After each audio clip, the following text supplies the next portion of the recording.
How's it going, everybody? Nope, that's not how we started this. Howdy ho, everybody. That's how we started. Oh, I'm Donuts. Hmm? And you are. Thermites. I have seen South Park up to season 20-something. You have seen South Park up to... Now. Right now. This is the season finale. Season 2, episode 18, Prehistoric Iceman. Wait, they ended the season at episode 18? I believe so. That is what this episode is, That right? feels so yeah, 18. weird. Yup. Prehistoric Iceman. Yeah, it feels weird for what we're used to now, but, like, modern shows didn't really end on very even number. I mean, like, you know, consistent 24, 12 Right. sort of thing before. Like, the main thing back then was just, what was it, 65, I think? Was how much you needed to get serialized. Yeah, that's what it was. So it was usually like, you know, a series has to get to 65, but the number of seasons and episodes in the season don't really matter. Yeah. I feel like shows used to do a lot more emphasis on, you know, monumental episode numbers, like episode 50, episode 100, episode whatever, blah, blah, blah. Okay. I just feel like most shows don't do that nowadays anymore. Yeah, I mean, a lot of shows nowadays are meant to be seen more as just like... A continuous serialized thing, Yeah. obviously. Or just like, you know, a season. Yeah. So, like, you know, maybe season 5 will be important, but, like, the number of episodes don't really matter. Yeah. But that's what I'm saying. Like, I feel like most shows don't do they break up it by seasons. They don't care about the total number of episodes anymore. Mm-hmm. It's completely irrelevant. It's not what we're talking about here. Let's get Prehistoric Iceman. Any predictions? I feel like that's actually a, you know, Oh, boy. it's a descriptive title. It's actually really descriptive. I guess it is going to be someone unfreezes a prehistoric man that was trapped in ice at the top of a big mountain in South Park. We've seen a mountain. I don't think it was winter capped, but I mean, it's also It's Colorado. so they're all ice capped. Yeah. They take it down. They teach him the modern way, and then at the very end, they say, actually, the Iceman time was bad, and then he sticks around as a major character. Okay.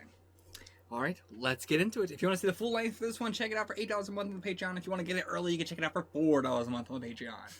I'm getting real fast with saying that. I'm going to start to get to the point where no one's going to understand what I'm saying. I also like that you sell the highest tier first, then you go, by the way, also you can do the $4 a month. I don't want anybody to get early access. Everybody complains about the early access. Oh, the early access is only like a, you know, couple episodes ahead of her. I don't care. I want you to get the full length. Your full length comes with early access. Nobody cares for the early access. You want the full length. It's not, you don't need to sync it up, guys. I sync it up for you. I put in all this effort for you. Now let's get into this episode.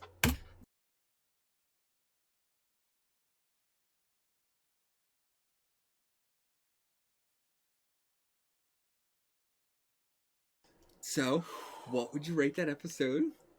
Oh, I'm gonna give that a 5 out of 10. Okay, I'll give it a 7 out of 10. Okay. I actually really liked it. What was your favorite joke of the episode? Oh, boy. I think mine was when Steve or Gorak went to his house with his wife, and specifically the line of her saying, "Listen, Leslie, I really don't... No, you're Leslie!" That sounds very him wrong. Yeah. I love it. I guess mine might have been the initial reveal that he was from 1996. That's it, yeah. Because I had such a clear idea of what this episode was going to be from the title. That immediately shattered it. I love just the full title of Prehistoric Iceman from the 1996. Like when they say that on the news report. Yeah. I also love the what was it? A lot of times what's right isn't what's profitable as a moral that the guy was trying to teach the kids. Yeah. Oh, that was a good line.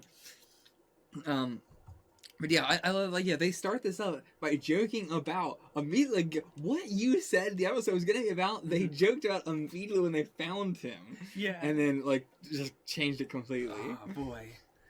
I mean, they even did the thing of him wanting to go back to his time and everything. But Des Moines, Idaho, I would say, is definitely a thing in America of being a very stuck in the past kind of place. Okay. Surprised it's even, that was a thing even now, like, even back then. But I would say it's more of a thing now. Okay. Maybe not now, but in like the 2010s and such. Really? Yeah, I would say. Huh. I've legitimately never heard of that. I can understand. It's not like a play. Like, yeah, I think it's more of a in-joke sort of thing, and it also might depend on where you live in the U.S. of Okay. it being a joke or whatever. But yeah, I've always heard of that as being a thing. Okay. I would not chalk that up to a lot of South Park's, weird. I wouldn't say they're probably fine references at the time for the celebrities and stuff, but I have no idea who any of them are for obvious reasons. Same with you. Right.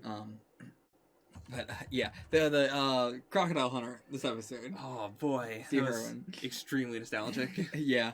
I first off, this whole episode I really liked for just being very fun. It was very like Mecha Streisand.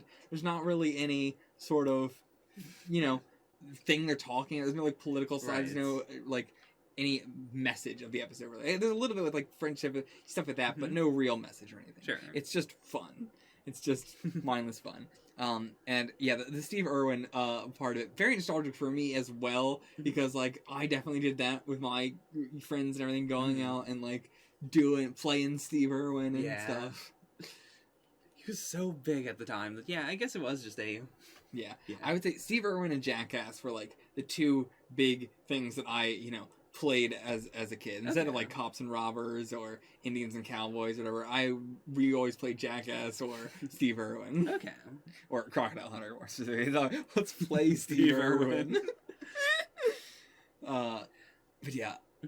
Did you have any experience with that? Yeah, like Steve Irwin, Crocodile Hunter, still extremely big here, especially because we don't have a lot of like, we have big wildlife, like we have, the moose that runs across the road, or like, stuff like that, but not a lot of exotic animals, so exotic animal television was super popular. Yeah. I don't think it was popular because it was exotic animals actually in the U.S. Really? I think it was popular as a guy going out and fucking with animals. I mean, as kids anyway, that's why we enjoy it. It wasn't like, oh, that was a really cool animal or interesting to know about that animal or anything. It was always like, oh, is he gonna get killed this episode? I mean, I would also agree. That is Steve's appeal. Like, in general, we had a big genre of TV shows that were, look at this cool animal. Yeah. But Steve's niche was, he also screws with the animal. I'd say it's a lot of, like, watching him, expecting him to get hurt or injured in an episode. It's it's the same way, that's why I lumped that with Jackass. His is a very different tone, but they're both shows where the appeal as a kid was somebody's gonna get hurt, or, this is... also a bad influence, like parents thinking it was a bad influence and stuff, that went into the nature of just wanting to do it more and watch it more. And the thing of, like, did you ever get into have you ever gotten into, like, a fight with your friends? Like, a fight? Yeah. Yeah.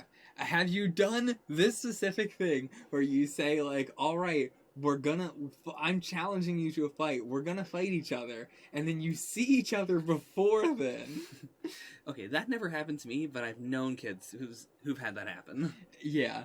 Like, I'd say it's more of a thing in school where you say, like, oh, we're gonna fight after school. And then you still have to go through the whole school day with them, like, in your class or whatever. And you can't be, like, that antagonistic against her. She's gonna get in trouble. So it's that weird period of being like, we're gonna fight, but we can't right now. Yeah. Let's just keep doing this normal thing.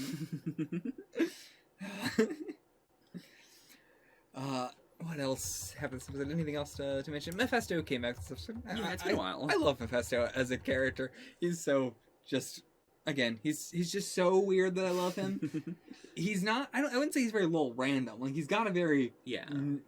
regular shtick. But he's just... I never know what the specific thing is going to be with it. Like, his whole... I mean, everybody this episode, but him really taking the forefront of not understanding the prehistoric man, treating him as this weird creature and everything like that.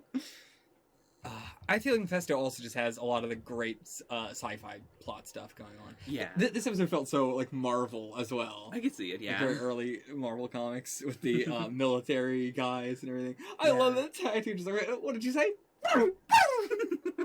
That was really good, actually. Oh, actually, when it first came up, did you recognize I'm gonna jam my thumb up with butthole? Yeah. Okay, so you know that like joke. Yeah. Did you know it was a South Park thing, or did you just like? I knew it was I knew it was a Crocodile Hunter joke. I didn't realize it came from South Park. Did it? I don't think it can. I don't think in Crocodile Hunter he said I'm gonna shove my finger up or my thumb up its butthole. I could be wrong, but I'm pretty sure it never comes up in Crocodile Hunter. I'm pretty sure it's exclusively a South Park thing. I don't think it started on South Park and then Steve Irwin was like, oh, now I'll say, I don't think he ever said I'm gonna shove my finger up their butthole.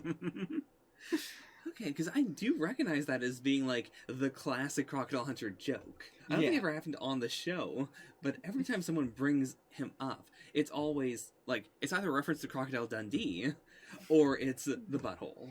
Yeah, I could be wrong, but I don't think he says the butthole thing on Crocodile Hunter.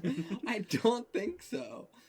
But somebody prove me wrong in the comments. Sure. Link me to Steve Irwin saying, I'm going to shove my thumb up its butthole. I would love to see that. Do you want to bet on it? Sure. Okay. I'm not confident at all, but I will bet on it. I'll bet you. Same. I don't know what to bet. I'm gonna stick my finger in your butthole. Oh no, okay. Whoever loses has to get their finger stuck in their butthole. Okay. I guess that's the bet. That can't be on camera. Okay, yes, I agree. We got a sheet here. We can have the head sticking out. We need a whole new Patreon tier if we're gonna do this. Okay. Well, we'll see you for that. Somebody. How are we gonna know if I'm right though? Because we're just gonna have to wait for somebody to link it or not. Yeah, I mean, help. How do we know when I'm right? When is the cutoff where I'm right? I mean, I guess I could also just look it up myself. I know you're not going to, though. I do research for this show. For this show? Yeah. I mean, yeah, you do, but it's usually in advance. Yeah, it's in advance. But I'll look it up. We'll see. All see right. who wins. So tune in next episode. All right. Well, it's not going to be next episode. We're recording the next episode immediately, but maybe we'll look it up in the meantime. All right. Till then, get the fuck out of here. Oh, I can't stick my finger in your butt and immediately record a South Park reaction.